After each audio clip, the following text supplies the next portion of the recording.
जी, उम्मीद है कि आप सब लोग खैरियत से होंगे। आज हम बात करेंगे भारत के S-400 डिफेंस सिस्टम के हवाले से, जो नया मिसाइल डिफेंस सिस्टम वो ले रहे हैं। और इस पे गुफ्तगू करने के लिए मेरे साथ मौजूद हैं पाकिस्तान आर्मी के साबिक officer major general Tahir Masood साहब। Sir, thank you so much आपका। वेलकम। थैंक्स फॉर अच्छा सर, हैविंग मी। आपका ताल्लुक खुद पाकिस्तान आर्मी के एयर डिफेंस के शोबे से था। अगर हम इस S-400 डिफेंस सिस्टम की बात करें, मिसाइल डिफेंस सिस्टम की बात करें, ये कितना इफेक्टिव है, कितना जदीद है, अगर थोड़ा सा आप हमें इस सिस्टम के बारे में बता सकें।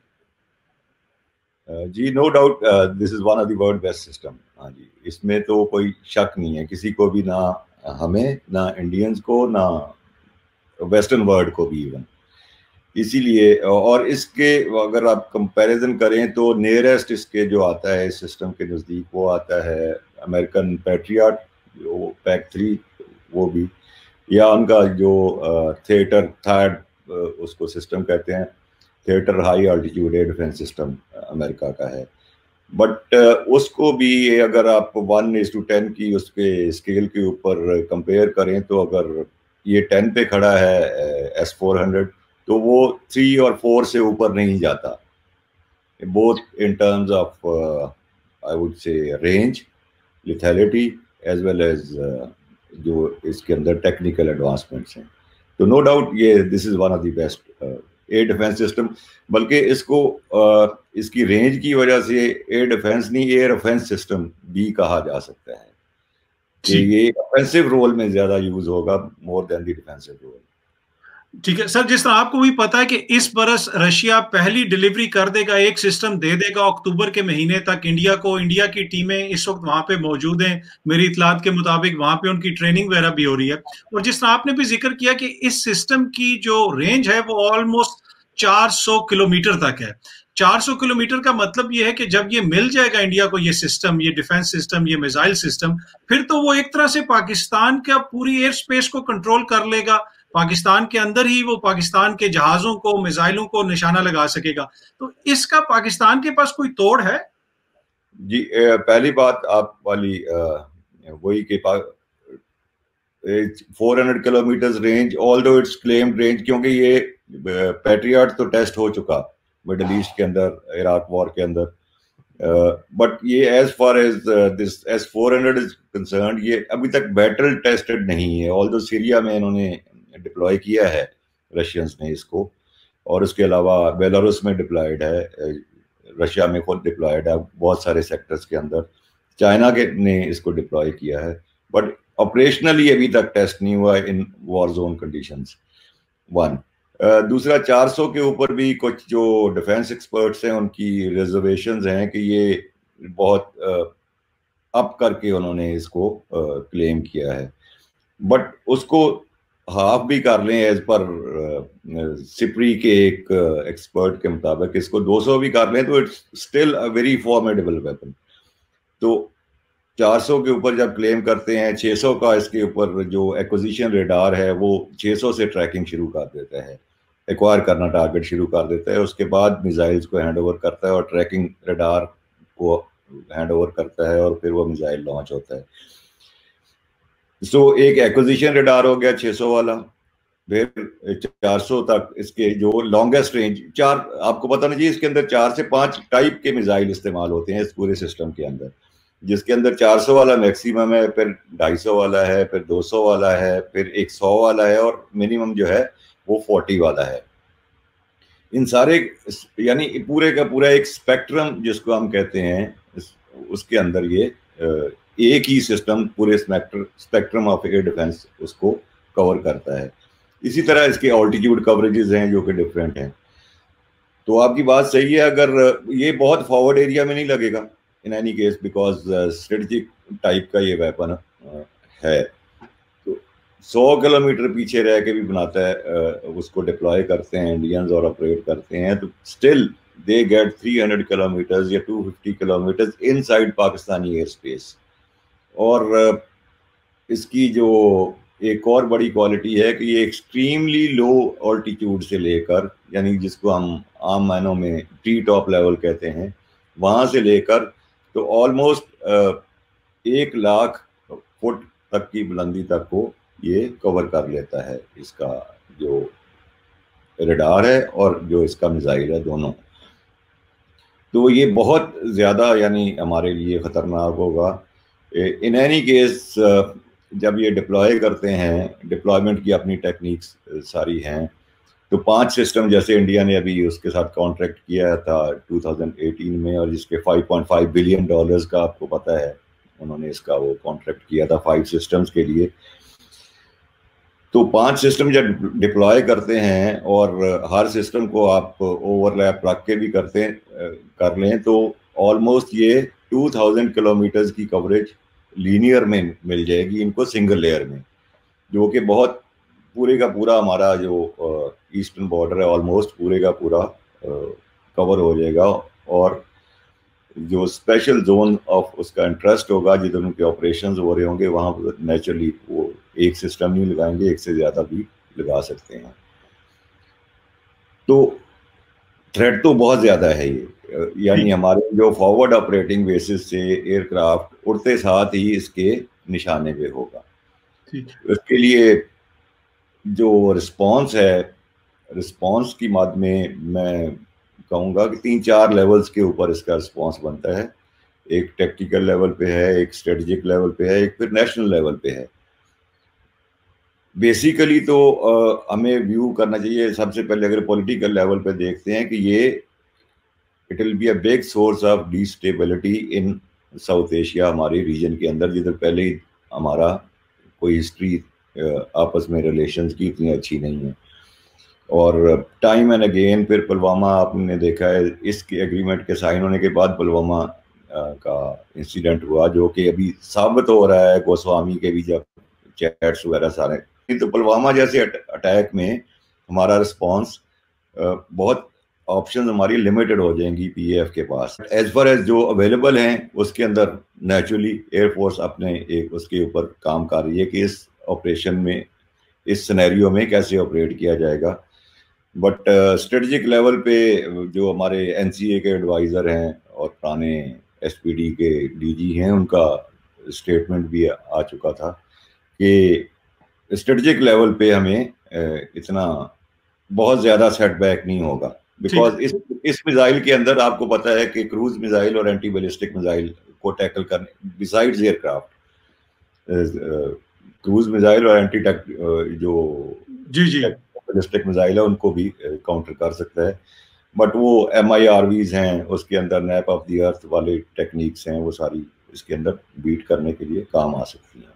जिस तरह आपने भी जिक्र किया कि थोड़ी सी मुश्किलात पाकिस्तान के लिए पैदा तो होंगी, लेकिन जिस जो बालाकोट टाइप इंसिडेंट हुआ, और आपको याद होगा कि 2019 में जब बिश्केक जा रहे थे प्राइम मिनिस्टर मोदी, तो उनको एयर स्पेस नहीं दे रहा था पाकिस्तान। तो उस जमाने से उनकी ये ख्वाहिश थी कि एक तरह से हम पाकिस्तान की एयर स्पेस को भी कंट्रोल करें, और दूसरा उनकी जो स्ट्रेटेजिक डेप्थ है थिंकिंग की, वो तो सबको पता ही। वो कह रहे थे बालाकोट का मैंने ऑपरेशन की इजाजत इसलिए दी कि उस दिन बारिश हो रही थी और बादल थे, तो मुझे पता था कि वो जहाज पकड़े नहीं जाएंगे।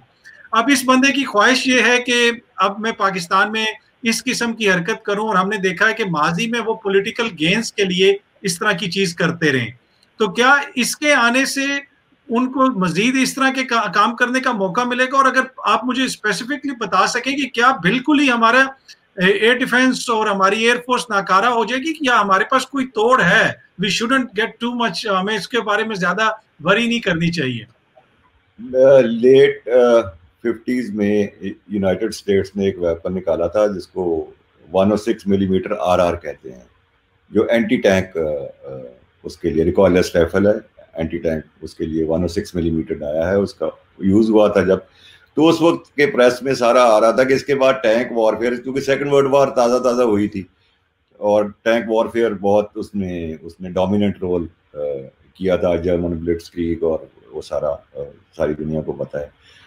तो उसके बाद उन्होंने, कुछ एनालिस्ट ने लिखा था कि इसके बाद टैंक्स की वॉरफेयर खत्म होगी, टैंक्स की utility on employment on battlefield इसके बाद खत्म है, बिकॉज अभी RR आ गई है।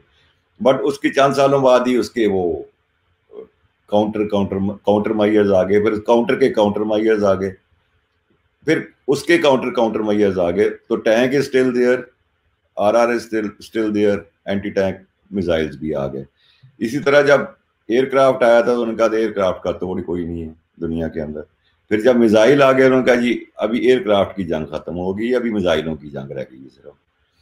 तो ये टाइम के साथ साथ टेक्नोलॉजीज जैसे जैसे डेवलप करती हैं उसके साथ साथ एम्प्लॉयमेंट टेक्निक्स डेवलप होती जाती हैं। तो ये नहीं होता है कि कोई एक सिस्टम आ जाता है और टोटल कैप कर देता है एक चीज को।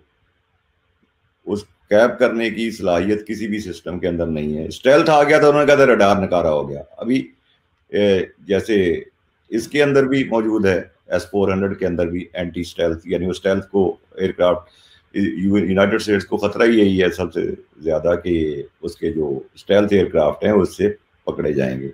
और टर्की के ऊपर भी इसीलिए उन्होंने लगाया है कि इसको सैंक्शंस के और जोर भी दे रहे थे कि नहीं लेना कि हमारे सीक्रेट्स इसके लीक आउट हो जाएंगे टू द रशियंस।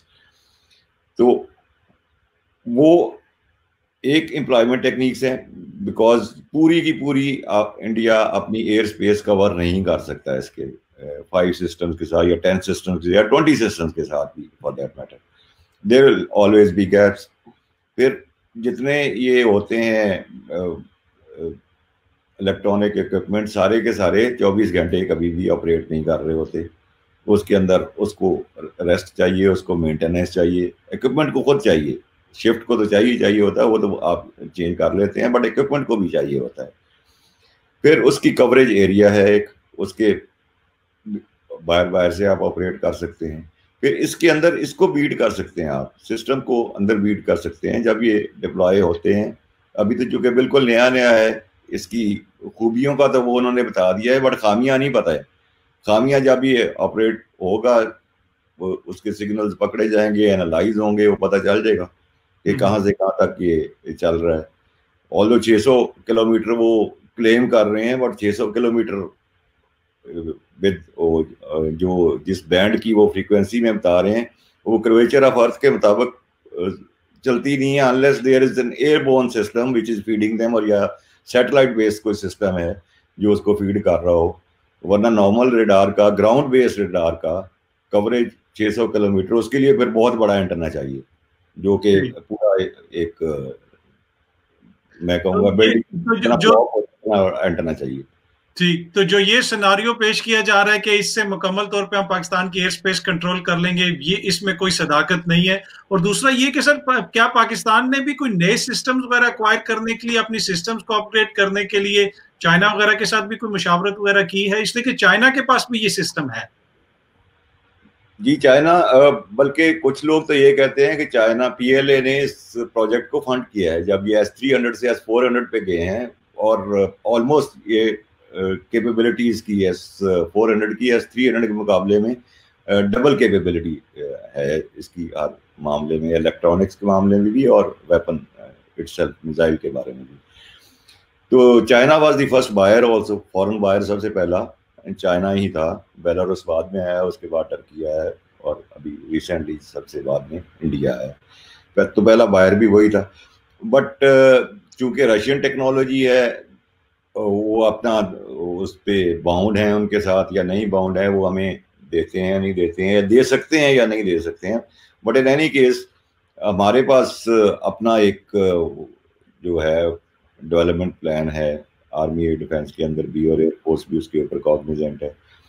तो हमारे पास अपने मिसाइल्स हैं 40 किलोमीटर वाले, 60 किलोमीटर वाले।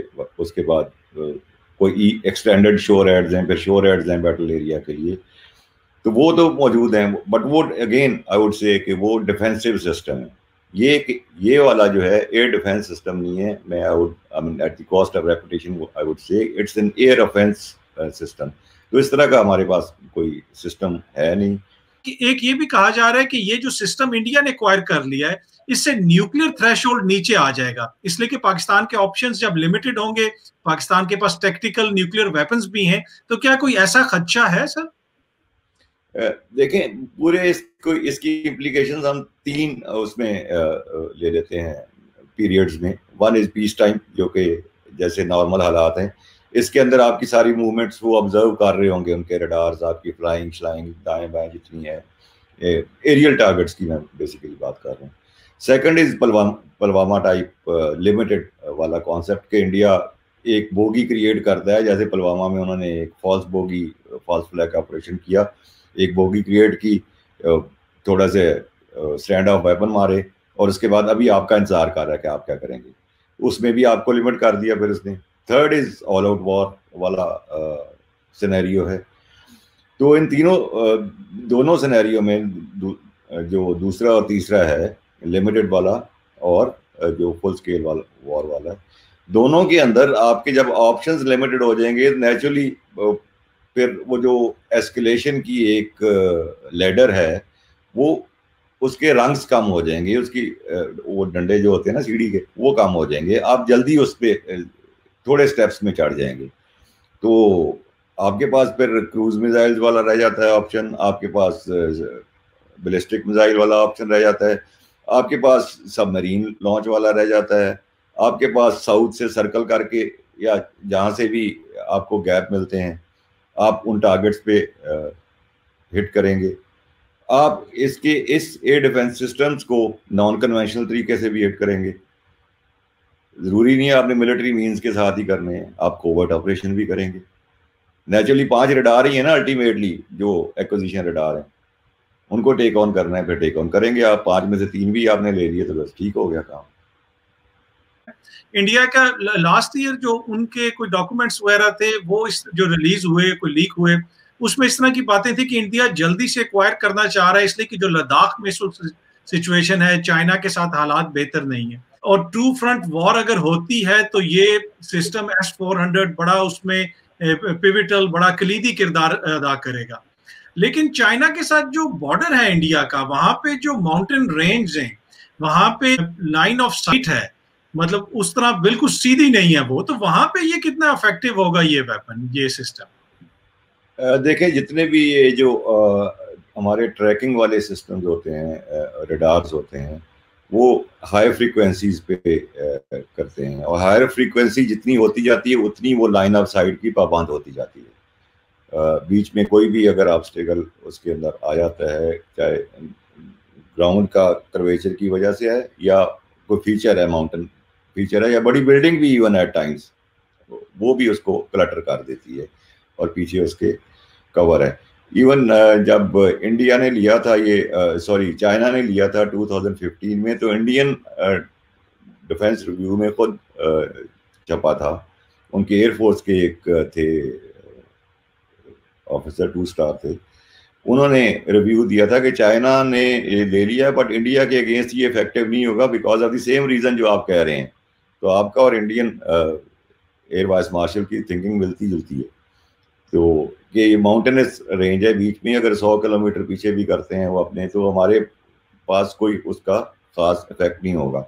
बट चूंकि अभी इंडिया के पास आ गया तो इसलिए इधर से इफेक्ट हो जाएगा। तो ये बड़ी अजीब सी बात है कि चाइना के पास जब था, अकेले के पास, तो तब इफेक्टिव नहीं था, अभी इंडिया के पास आ गया तो चाइना के अगेंस्ट इफेक्ट है। तो हमें किसी उसमें वो नहीं रहना चाहिए गलत फहमी में कि ये इस for the two front war it's against Pakistan, nothing else. ये पाकिस्तान के खिलाफ ही यूज होगा और कोई इसमें कोई शक की बात नहीं। ठीक है, पाकिस्तान के ठीक। अच्छा, इसमें एक चीज जो कही जा रही है कि अमेरिका खुश नहीं, आपने पहले भी जिक्र किया कि तुर्की के हवाले से भी अमेरिका के तहफ़्फ़ुज़ात थे, उन्होंने कुछ सैंक्शंस वगैरह भी लगाई। अब अगेन इस तरह की बातें हो रही हैं कि अगर इंडिया ने ये लिया तो इंडिया के ऊपर भी सैंक्शंस लग सकती हैं। लेकिन यहाँ पे तुर्की के मुकाबले में इंडिया के साथ जो सिचुएशन डिफरेंट है सर, एक बड़ा उसमें फैक्टर है वो चाइना का है। कंटेन चाइना जो पॉलिसी है उसमें इंडिया बड़ा कलीदी किरदार अदा कर रहा है अमेरिका के लिए।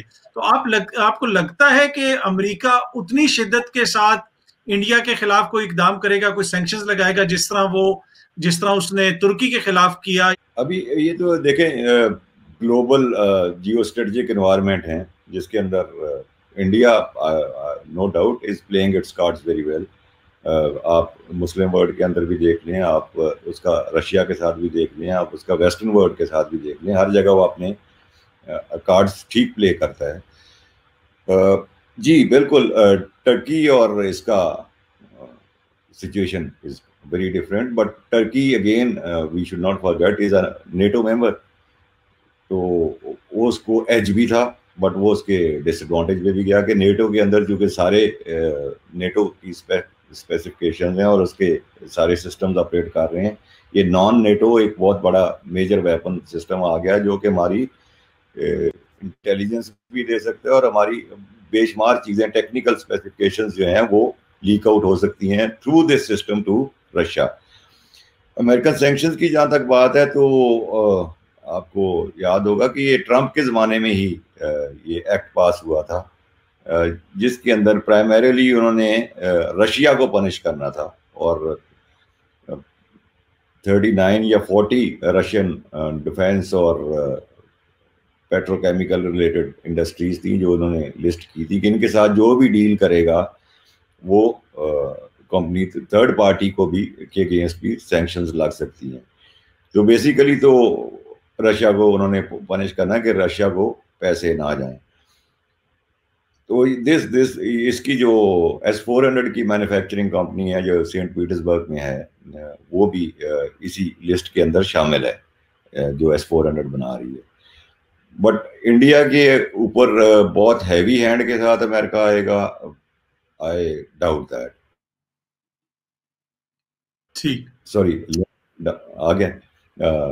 आई डाउट के इंडिया के अगेंस्ट, बिकॉज इंडिया उसका इंडो पैसिफिक ट्रीटी के अंदर भी है, फिर पिवट ऑफ एशिया वाला कॉन्सेप्ट भी चल रहा है, फिर आपने जैसे कहा कि चाइना कंटेनमेंट पॉलिसी भी है जिसके अंदर अगर साइज और मिलिट्री वाइज देखा जाए तो इंडिया के अलावा इस पूरी रीजन में और कोई नहीं है जो कि, वो तो फिर डिपेंड करता है कि आप प्रिंसिपल्स की पॉलिटिक्स करनी है या आपने टिकन चूज कर। तो आई डाउट के सैंक्शंस लगी भी तो बहुत ज्यादा कोई हार्श सैंक्शंस नहीं होंगी।